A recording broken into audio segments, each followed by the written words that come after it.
Weh, aku nak cakap sikit. Kau nak cakap apa? Weh, duit 10 kau tak beli aiskrim lah. Aku nak pinjam boleh tak? Tu je duit sekolah aku yang ada. Kau nak buat apa? Pinjam lah, aku nak bayar duit baju sukan sekolah. Nak lah. Janji esok kau bayar Ya, aku janji. Betul Ya, betul.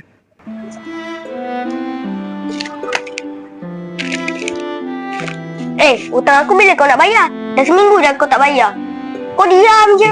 Bila masa aku hutang kau? Kau nak pinjam, lepas tu kau buat-buat lupa pula Relax lah, nanti aku bayar lah. Duit sekarang tengah tak ada ni. Kau nak bayar ke tak? Aku tanya sekarang kau nak bayar ke tak? Kepal tak tolak. Macam lah selama ni kau tak pernah pinjam aku kan? Aku pinjam kau RM1 tak sampai 1 minit kau dah minta balik. Lantak. Dunia ni macam terbalik pula. Aku pula emang mes hutang kat kau. Kau yang hutang aku, kau relax, cool. Macam tak ada apa yang berlaku. Aku nak esok kau bayar hutang aku.